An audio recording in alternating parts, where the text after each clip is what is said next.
Welcome to the Silicon Slopes podcast. I'm here with Rhett Roberts, who's the co-founder and CEO of Loanpro. Morning, Rhett. How are you? Morning, Garrett. Thanks for taking the time. Looks like you got a nice space there for this Zoom interview. All right, let's just jump right into it and let's let the listeners know. And what is Loanpro? Yeah, well, thanks for having me this morning. The Loanpro is a loan servicing software. So in the life cycle of a loan, we pick it up and we're the tech stack behind from the point of decision through the rest of the life of the loan. So essentially, we're the operating system for lenders. Okay, easy enough. And there's a lot of lending going on daily in this world, and there has been for a long time. Auto, washer and dryer, homes. What does your platform support, and who's your customer base? Sure, yeah, great question. So I think part of this, it's helpful to explain the genesis story of how we got started and what problems we're trying to solve, and then that has led to the customer sets that we have today. So just a little bit of background. I did my education in investment finance, got a position back on Wall Street that was offered. About that time, got married, and was wondering, do I want to do the lifestyle of an investment banker in Wall Street or not? I figured, well, I'm just out of school, don't have any money, might as well try the entrepreneur route. And I joined my two brothers, and we started a car dealership. Bought and sold cars for a few years, and we didn't really love it. There was some good things about it, but not the industry that we loved. We found we could make some more money if we could help our customers get financed some vehicles. And so we started what's now known as a related finance company. Got into auto loans, and we started saying, hey, this is fun. We like the lending side of the space. And we ran into a bottleneck when we wanted to scale the lending division. And that was just all the software was stuck in 1980. Just really frustrating to use it. And you needed 3 or 4 different pieces of software. There were desktop-based or DOS-based platforms that didn't talk to one another, didn't necessarily do the calculations the same way. And so we started building software as an internal project at that point. Fast forward 15, 18 years or so, and what's now Loanpro. That was the genesis seed of Loanpro. So we started in ourselves being in the seat of the lender with all the pain points that and understanding what the lender issues and frustrations with technology are. And we started in auto loans. However, we operate across a variety of verticals. When we started building the software for auto loans, we had other lenders reach out to us and say, hey, I give loans that look like your loans, that they're a little different. Can I use your software? We thought, well, sure, why not make a slight adjustment? And so we have lenders in a variety of verticals supporting, of course, auto. Our biggest vertical is consumer. A lot of different kinds of consumer. Those could be collateral-based or not. We also have customers that are in business to business. We have small dollar lending. We have neobanks and point of sale or the buy now, pay later, a whole bunch of different options that are happening, ranging from supply chain loans to a consumer loan or a second mortgage, all of those types. And the way we're able to achieve that is through our software. We've built a configuration first cloud-based platform. So when you think about really what's the difference between an auto loan and a point of sale financing installment loan? Well, some configuration in how you create the loan, or if you will, the rules about how that deal works. And so maybe it's different frequency, different interest rate, different accrual of interest. Maybe it's interest only with a balloon, maybe it's straight line amortization, but it's just a different configuration at the loan level. And so we've built a dynamic platform that allows you to manage multiple lending products within the same software. So we're cross vertical. It also allows us to do this because we're picking it up at the point of decision through the rest of the life of the loan. And typically the uniqueness of a channel or a vertical is based off the origination and customer experience in origination. If you're sitting at Best Buy and buying a computer in your point of sale financing, the user's experience is very different than if they're applying for a second mortgage or if they're getting a motorcycle financing and so forth. But after the point of decision happens, we've been able to standardize all those loan lifecycle processes with some customization that works different for different verticals. Of course, if you're doing a collateral-based loan, there's a few different things that occur, but we're able to pick it up that way. And as we move into upstream into origination, there's niche specifics based off the vertical. So I'm sorry, a verbose answer, but it helps explain why we're in a variety of different verticals. Yeah, no, thank you. That's great. And I love the founding story where you guys were selling cars, which isn't easy, right? And I guess you were your first customer. Yeah, the cause of that, we didn't, I mean, I didn't come out of school saying I want to create loan servicing software, right? It was an experience where you find a need and fill that need, and we had the need ourselves as the lender of just saying, why is the software that's on the marketplace either crazy expensive or just unusable because it's literally DOS based, Yeah. and it's just frustrating to use. So it was really an intent to solve our own problem, which gives us a very intimate understanding of our now customers, of the issues they're facing and how we can address those for them. Yeah, for sure. A lot of pain points out there, and I enjoy talking to folks that really know finance, whether it's like high finance with Wall Street or kind of middle America, Main Street finance. But you just rattled off a few, and I'm sure there's a lot more. But if there's a way to lend money or borrow money, people will figure it out. And it sounds like your platform can adapt to all those different ideas people have, right? You're right. There's a lot that's involved in under the hood. Like if you look at engaging with your lender, let's take your mortgage company or auto lender or consumer loan. Generally, the user experience after origination is kind of bad, right? Like think of your mortgage, and you're like, hey, what's my payoff? In today 2021, people have to like send a fax and then get a letter 10 days later, and it's just that there's not omni-channel. It's really problematic. If you go on a big named bank, go to their website, the data you're looking at is end of numbers yesterday, right? There's latency that happens in all of those things, and the frustration part about that is the technology's here. We can make a good user experience. So you think about the bad user experience that you have in engaging with a lender during the servicing. Well, why is it so bad? Well, they're dealing with a lot of issues themselves, and a lot of those issues is the tech stack that they're on. They're working with multiple sources of truth. They're working with a reconciliation tool that's gone across multiple tech stacks to try to see what's actually happening. They have multiple products, or they're working with old technology. And so we really come in and say, hey, lender, let's solve those problems for you so that you can solve those problems for your customer and make a great user experience and gain market share in that way. Yeah. Yeah. A big shift over the years in, customer experience and customer happiness, customer loyalty. I think the ROI has been proven to be there.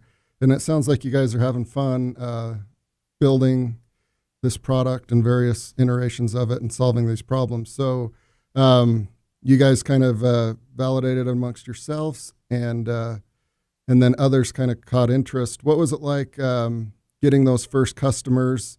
How did you guys kind of come up with your processes of sales and onboarding? I can imagine how it might have been, but tell us how it really was.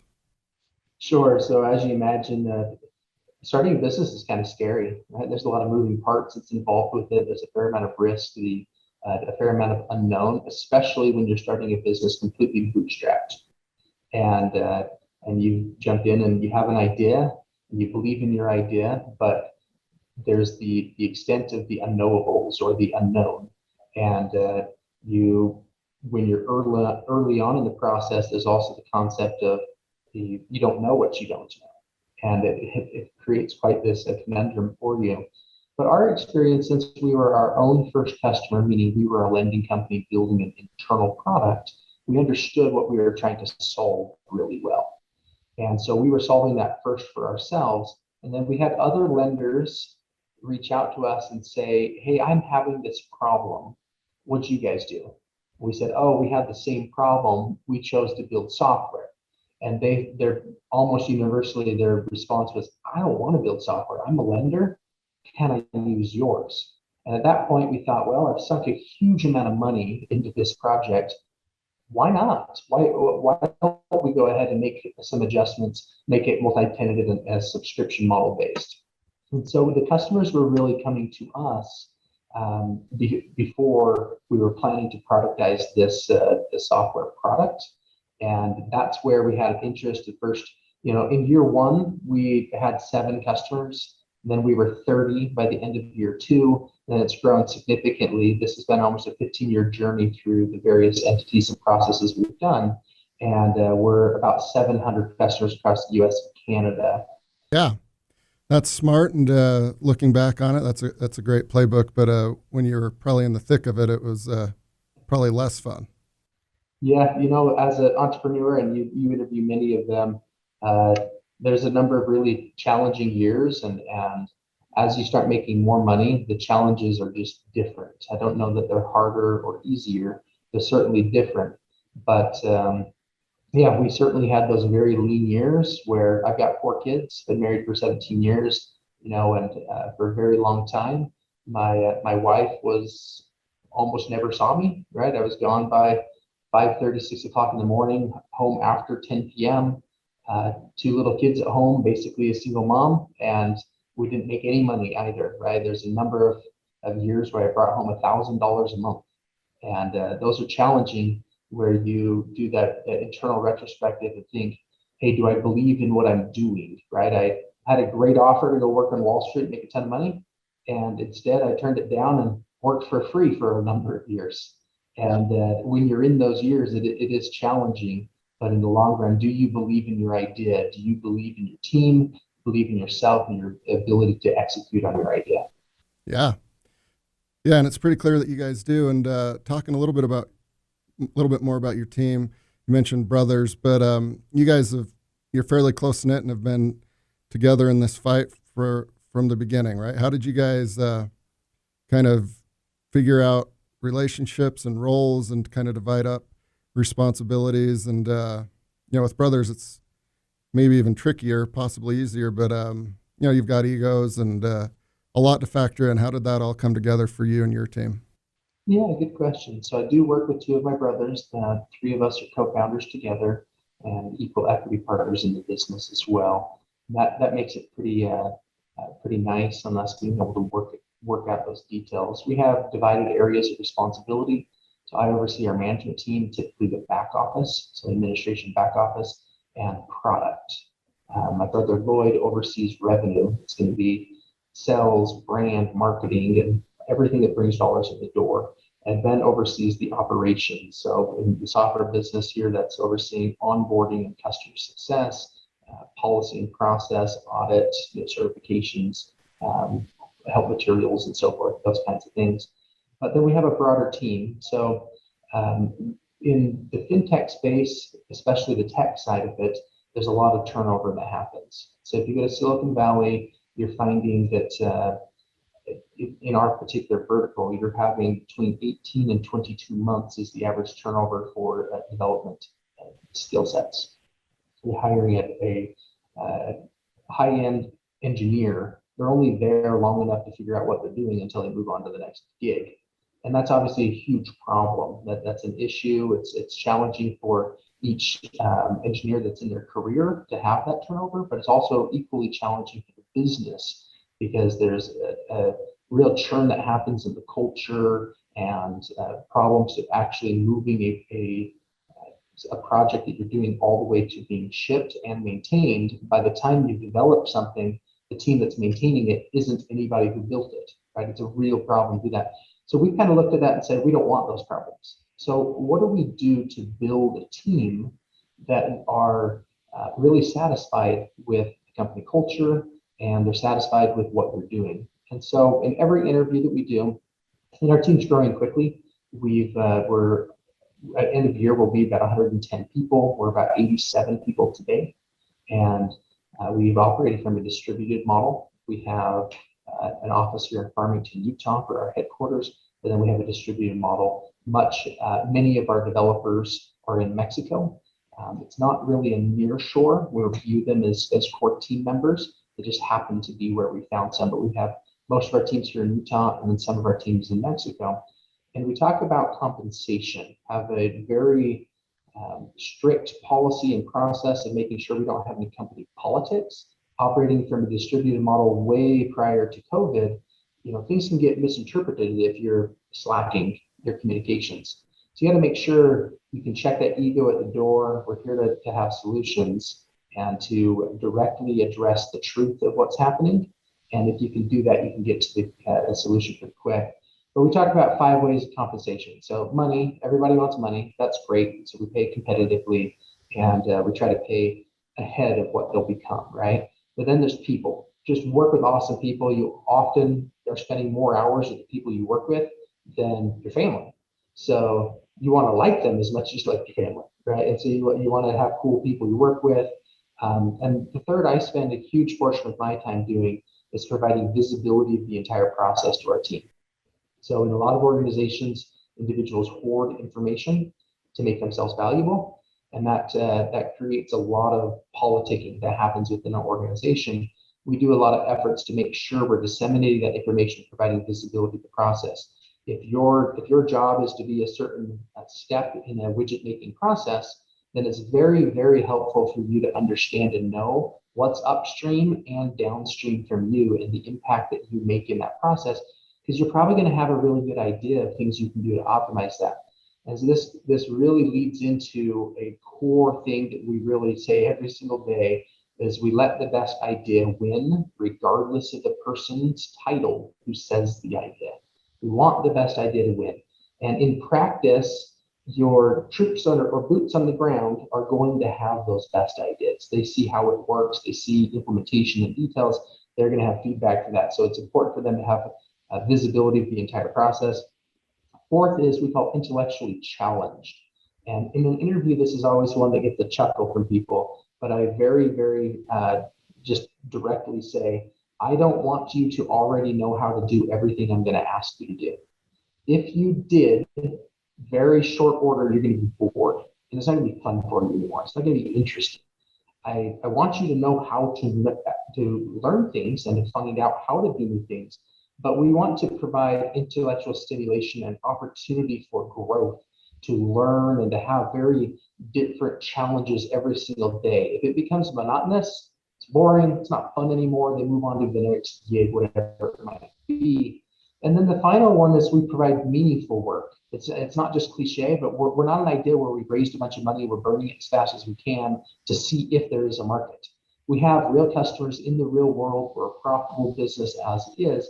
And so when we make a change, it impacts real people in the real world to make them more efficient, to make companies more profitable, to speed up the processes employees are doing at their organization, provide them more visibility, solve the process problems, but also help consumers. So between those 5 things, that's resulted in a really strong company culture. My CTO has been around for almost 10 years. It's almost unheard of. We have developers that are 7, 8, 9 years as we've been scaling and growing that team. We have very, very low turnover within our team members. And so that culture, it starts at the top, but it's not a matter of ego of the top is saying these are the rules. It's a matter of really, really entrenching in everybody those 5 principles of how compensation works. That is a guiding principle of, hey, let's have fun. You only get to live once. You should laugh every day. You should have a good time, but we should also be getting things done. Yeah, I like it. It's well set up and very easy to digest, and it's a pretty big advantage to have low turnover, as you guys diagnosed right at the beginning. Very cool. All right, so as CEO, you mentioned how you guys have divided up roles and responsibilities, but on a day-to-day basis, how do you like to kind of structure your day, tackle the problems, and kind of run the company? What are some of the tricks and tools and methods you use? Yeah, a lot of people have spoken on this topic. If there's different ways to do their management, time management, and maximize throughput of what they're achieving, and a lot of different thoughts on that. What's worked for me is to prioritize the night prior what's most important, right? Often you get really busy with everything that's noisy, and it's helpful to prioritize your list of what's happening and what's the most important to achieve. So by department, I have a report that's happening every day. It's a living document of prioritization by divisions, the different projects that we're working on, helps us see cross department. Athletically, I used to be a really good swimmer, And now I swim every day. I swim about a mile every morning. And so my process is to spend about 10 minutes reading through our most complex challenge that we're working on prior to swimming, jump in the pool. I have my own zone where I'm exercising something to the pattern of breathing and your heart beating. I'm able to really think through that while I'm swimming for about 45 minutes to an hour in the morning. And then I often have kind of really thought about the problem for a while. And then throughout the coming hours, a lot of potential conclusions or solutions come to, hey, let's try this or let's do that. So that's my own form of meditation. A lot of people do it a different way. For me, it works to do it while I'm in the pool and while I'm kind of in my own zone. I don't have a lot of other noise, things happening. But I have this repetitive pattern that's occurring for me, and I can solve them out that way. And then the second answer to that is delegate well. Have awesome rock stars on your team, trust them. And the way that you can trust them is the questions you should ask them is, how can I serve and help you? And do you have all of the tools that you need? And get them the very best tools. Whatever it is that they need, give them the tools they need to excel in their job. Yeah, I like it. Yeah, the reading, going through your biggest problems and challenges for 10 minutes before and then jumping in probably takes a little practice, and you've got to be a good enough swimmer to actually not be completely exhausted, but that's very cool. All right, so feel free to offer any like overall market fintech prophecies, how you see like the overall market looking in the near future, even 5-10 years into the future, and how are you and your company going to be a part of that? Yeah, well, great. Well, our core thesis is financial services are democratized or spread out to the masses, that lending, every organization is going to kind of turn themselves into bolting lending on, right? So whatever their day job is, if you will, if you're a roofer or you're putting in a hot water heater or anything like that, if you're involved in installation or if you're involved in selling some kind of product, then it would make a lot of sense for you to bolt on financing options. And we're seeing that. We're seeing that with buy now, pay later. And it's been something that's happened forever, right? We've had layaway options for many, many decades. But we're seeing now that the technology is enabling the different entrants to come into lending. So we see the neobanks, for example, that have built a very impressive customer base with a great user experience, cannibalizing a little bit what's happening in traditional banking as they take some of the customers, but most of them are not profitable. And so the road to profitability is adding traditional financial services, which includes lending.